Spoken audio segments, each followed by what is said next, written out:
Hi and welcome to this week's Wu Wei Wisdom Life Lessons teaching. It's great to be back with you all. Now, are you letting your emotions control your life? If you often find yourself in a state of emotional confusion or where your emotions and feelings are overwhelming you or in extreme, this teaching is going to be for you. You'll discover how to move from being the victim of your emotions to the master of them.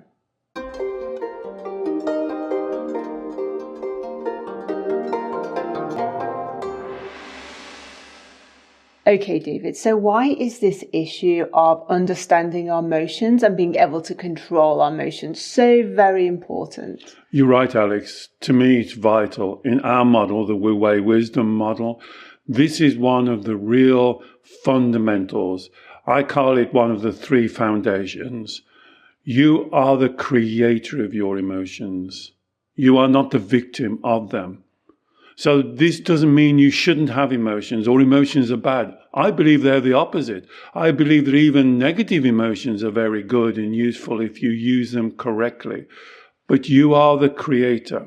And why this is so important, in our society, we are taught, we understand that emotions are something to be avoided. Emotions are something that you said in your introduction can overwhelm us.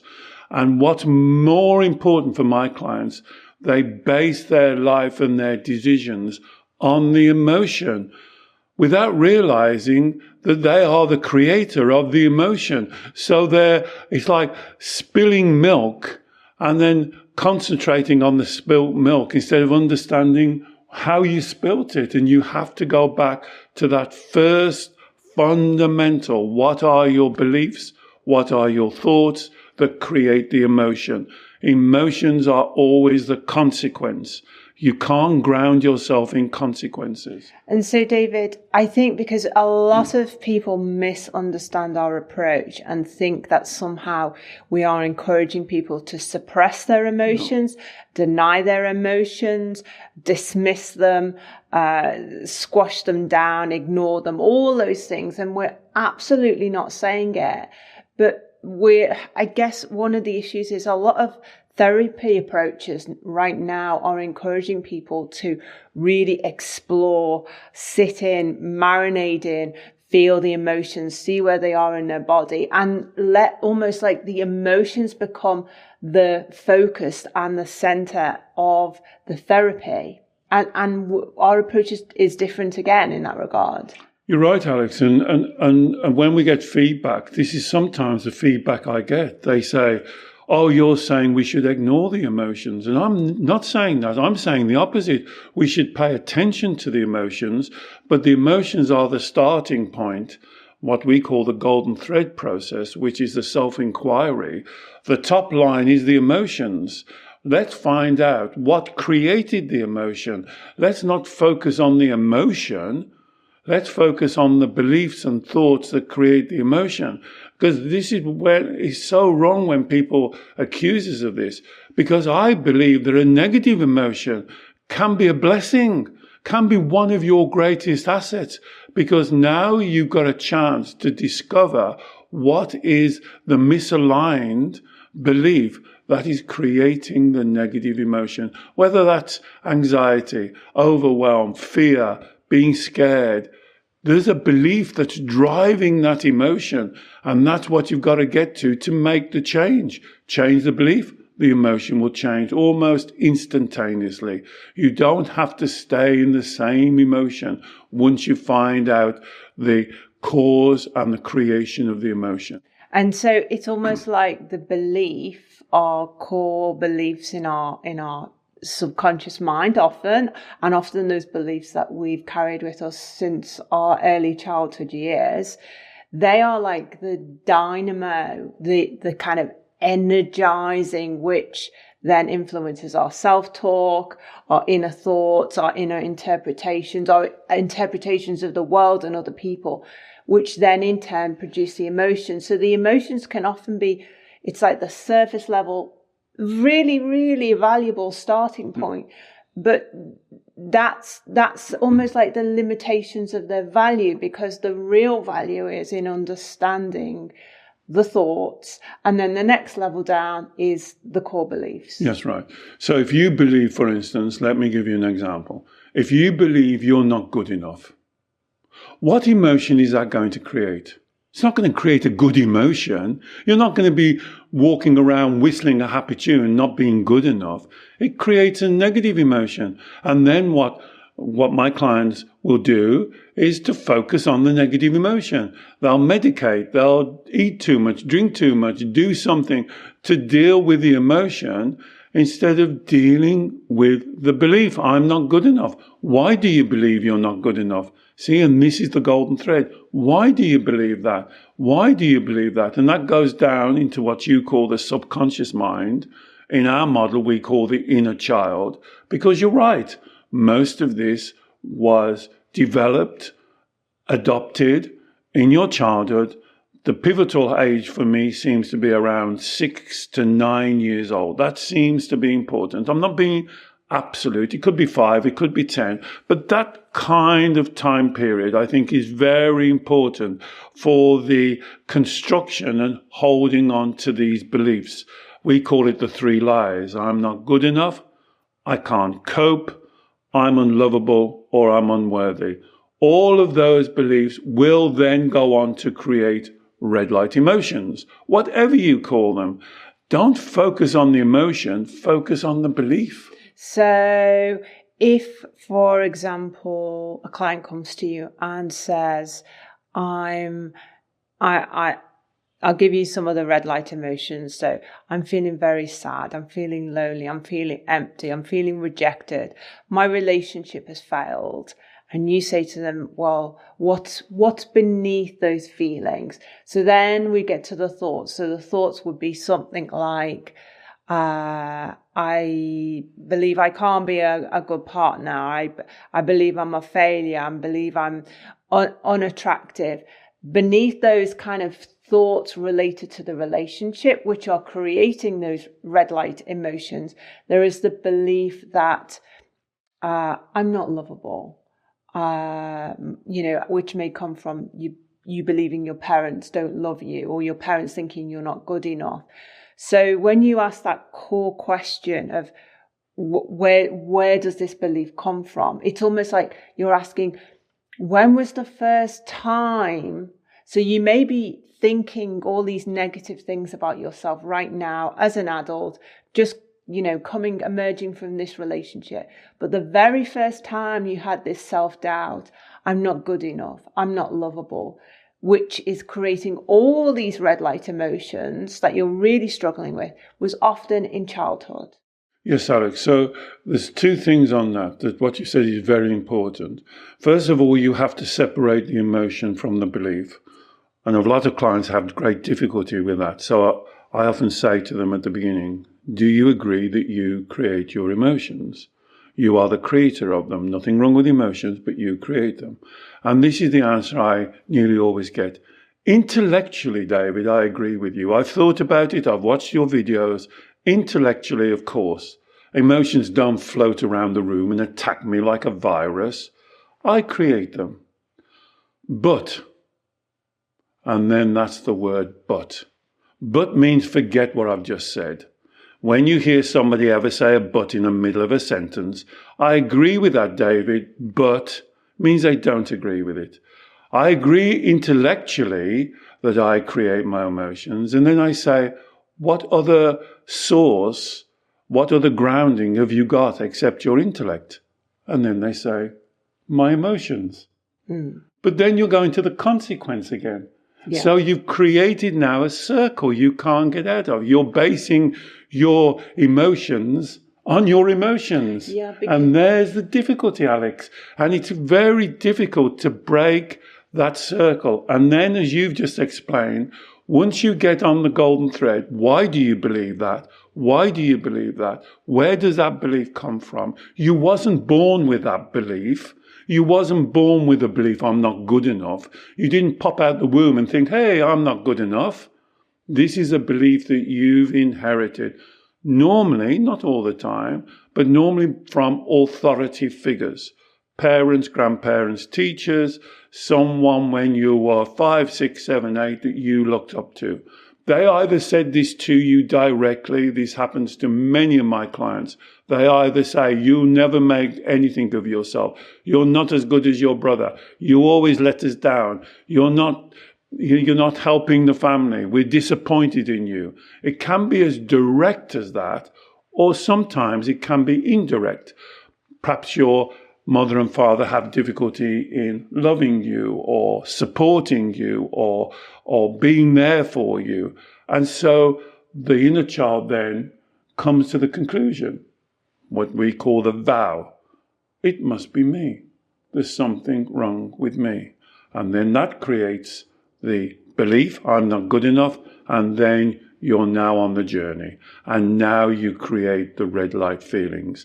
You cannot create a positive green light feelings, happiness, joy, confidence, believing you're not good enough. That's so true, because no matter how hard we try to think positively, have affirmations, if we have this deep-seated core belief which is going against the grain of who we truly are, so if we have self-doubt, if we believe we're not good enough, if we believe we're unlovable, it's like grinding gears. There's this it's almost like a poisoned seed within us that taints our interpretation of everything in life, even all the joyfulness and abundance that is around us. We can't truly embrace that when we're holding on to a core self-doubt.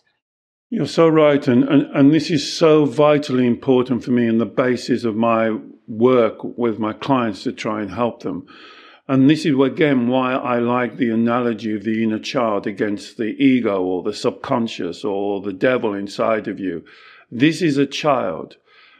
Listen to what I'm going to say now. It's very important. The inner child has come to the wrong belief for the right reasons. So the inner child created this wrong belief, there's something wrong with me, I'm not good enough, I can't cope, I'm unlovable, there's something missing in me. The right reason is because it didn't have any other reference. It couldn't go and speak to their mother, their father, who's telling them they're not good enough or acting like they're not good enough. So they're left to their own childlike resources. And when you're 5, 6, 7, 8, 9, it's much easier. You can't blame the figures in authority. A lot of my clients say, well, my parents, I really love my parents. I respect them. They're like God. They tried their best for me. Of course they did. But it doesn't mean they're always right and you have to believe everything they say. But for a child then, because they're stuck in this dilemma, it's much easier to blame themselves. And then again, this is why I like the analogy of the inner child. The inner child, when I work with a client, can be the most stubborn person you've ever wished to meet. They will dig their heels in. They will not budge because they don't like to be proved wrong. And they will stick to this belief even though they know it's wrong. Even though they know that. Intellectually, they know that. But this is as an adult now. This is the adult, the child mind, when you do the golden thread, and what my technique is, I speak to the child. So we've done many teachings on how I do this, so you can do this yourself. When I'm speaking to the child, I call them a little pet name. Okay, little one, now tell me why you believe you're not good enough. And they'll tell me, well, my father, my mother, my teacher said, I'll never make nothing of myself. And then, well, if this authority figure said it, I have to believe it. Mm. And David, I'm wondering whether this touches upon a kind of position or an argument we often get put to us. So people can say, okay, well, I can understand as an adult if I get angry with someone because they cut me up on the street in their car. I can see that I have a choice. Do I get angry about this or do I not get angry about this? So I can see in that instance, there's a choice, and I'm choosing to create that emotion, or I'm choosing to step away from it. But what about if, as a child, I suffered some form of terrible abuse, which was totally out of my control, and that created real emotional trauma for me. So, feelings of emptiness, feelings of guilt, feelings of sadness, feelings of depression, which I've carried with me from childhood. And surely I'm not the creator of those emotions, because this happened to me in childhood and it wasn't my fault. It was them. I was only a child. So you're absolutely right. This is the number one contention. So absolutely, I agree with you. You are not responsible. As a child, you are not responsible. Creating the emotion would be the appropriate response. I'm glad you did it. It may have even saved your life. Well done. You should be so proud of yourself because you are victorious. Whether that's a childhood dysfunctionality, whether that's abuse, sexual, physical, emotional, well done. You are victorious. That does not make you the victim. And there's the distinction. You created the appropriate emotions at the time to get you through that situation. That's what we said at the top of the teaching.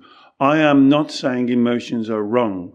I am not saying you should not create emotions. Sometimes emotions are very helpful. Sometimes emotions, in the case that you've just spoken about, saved your life. You survived. You should be so proud of yourself. And then you said something very important. Then you said, I then carry it on through the rest of my life. Yeah. Why do you carry it on through the rest of your life?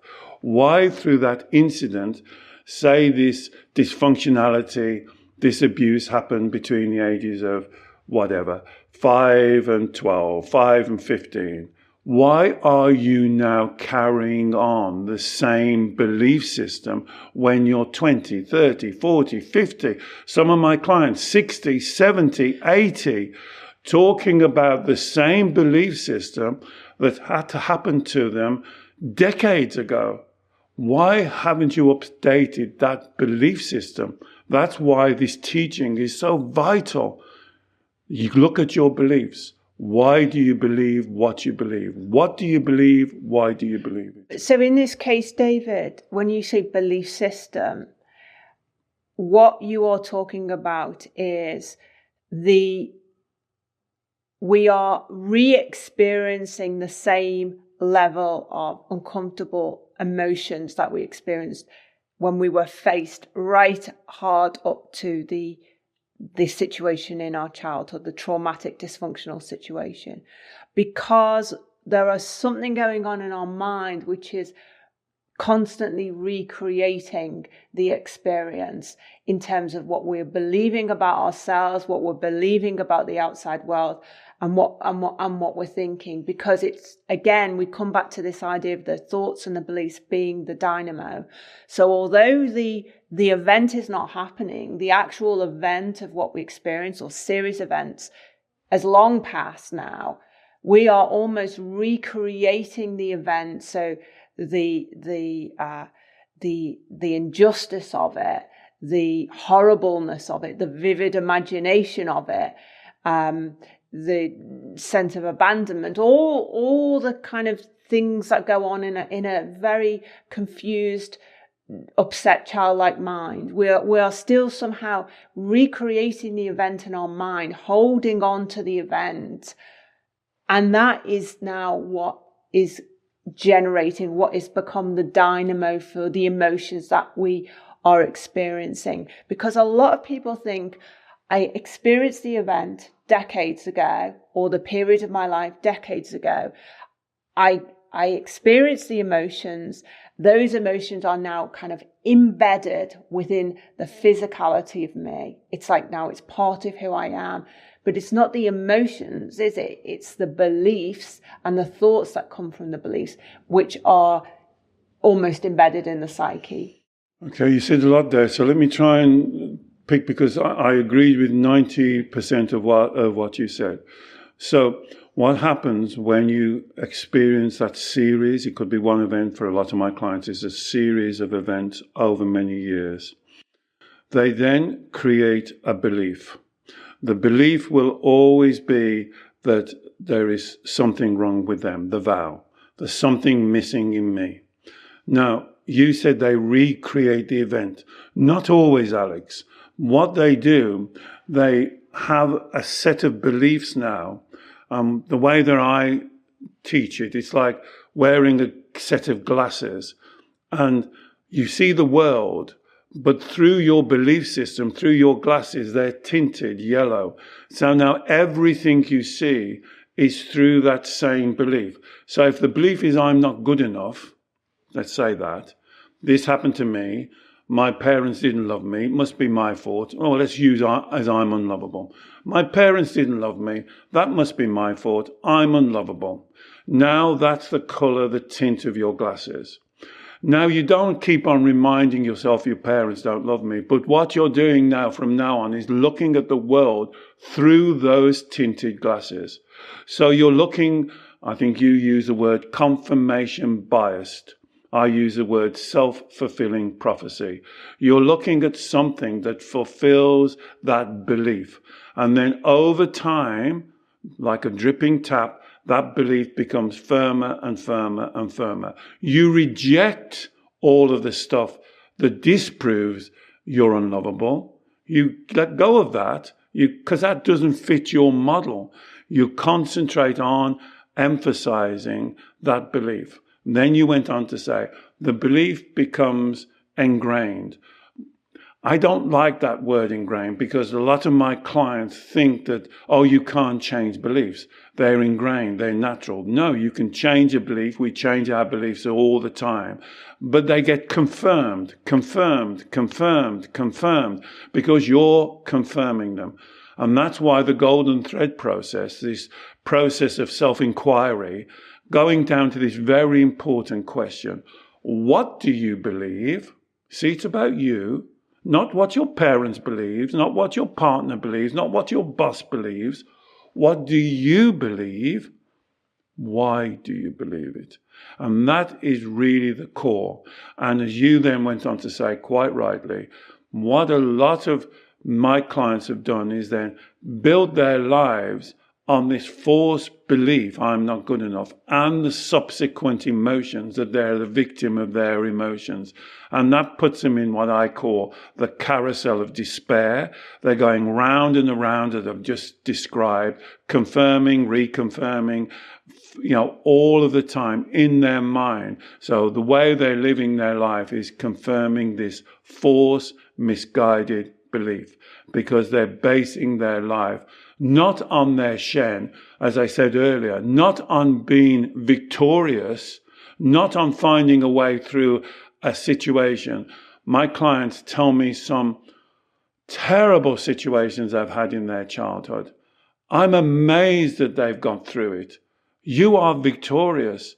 Don't live your life as the victim. And sorry, David, when you said Shen, what you're talking about is your authentic self, your true value and worth, not the kind of value and worth or the status that you earn from other people or what you look like or what job you've got or what car you're driving. Your true value and worth is pristine and can't be diminished regardless of what life experiences you've gone through.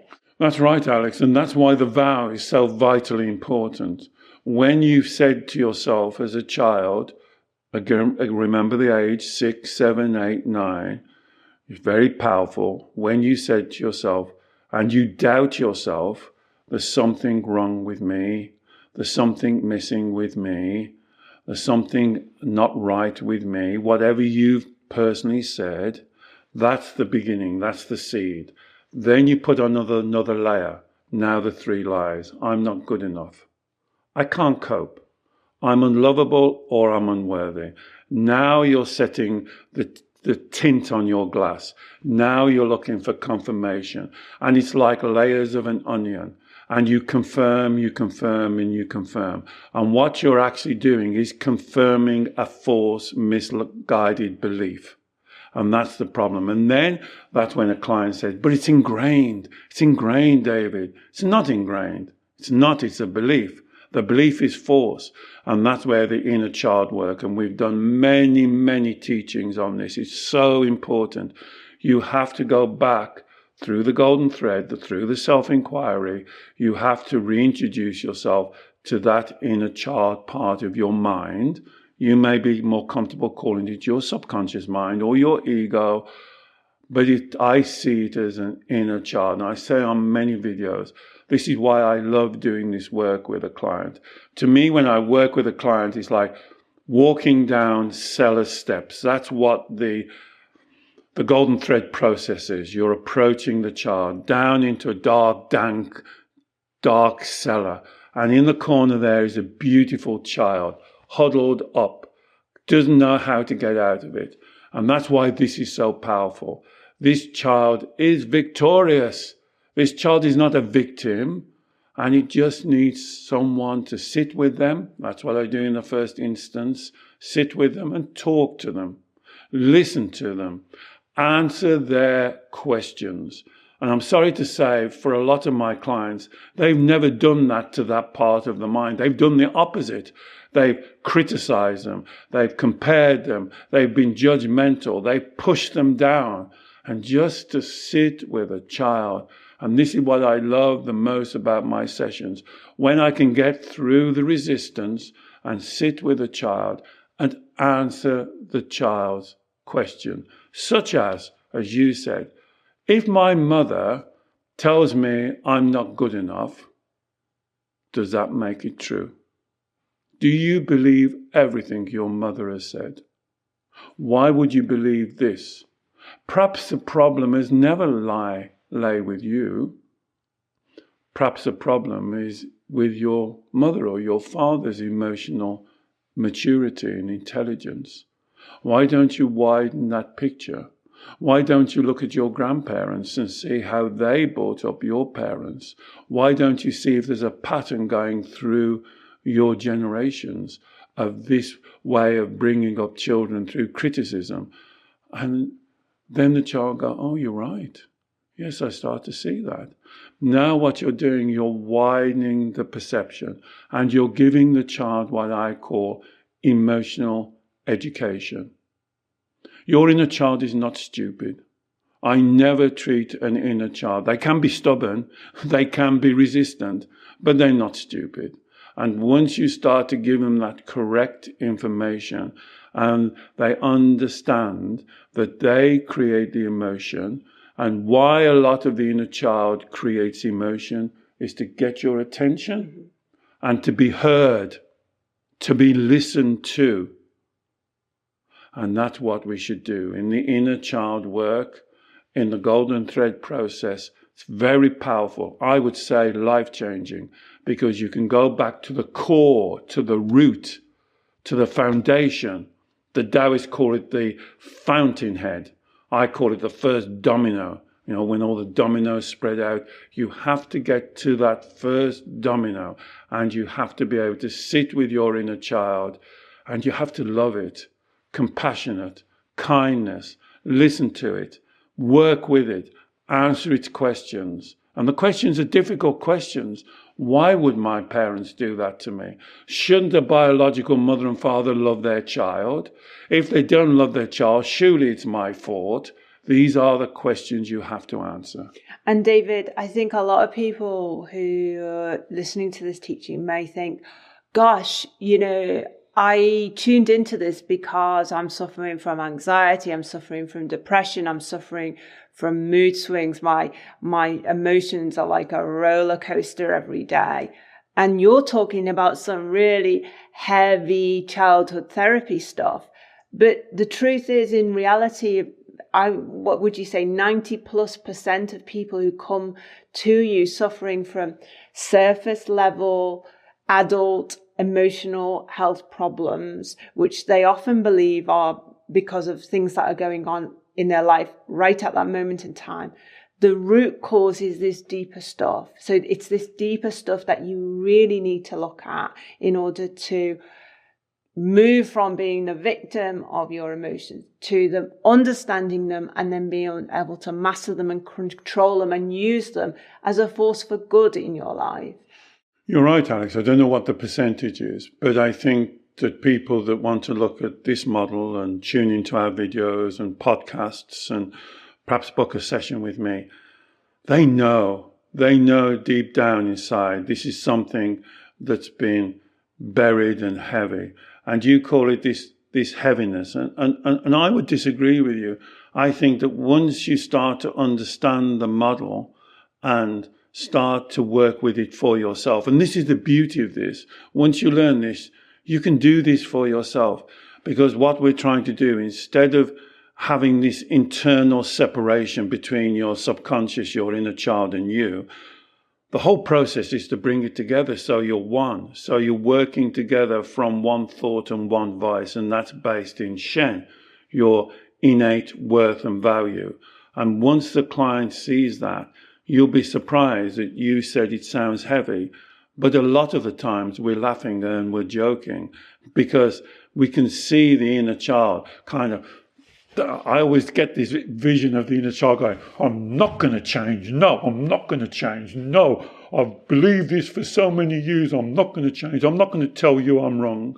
And that's kind of, you have to work with that inner child. And this inner child is not evil. It's not bad. It is very stubborn, but it wants and needs that help. And I would be more kind of value the child and be more connected to the child the more it does that, because to me now it's engaging.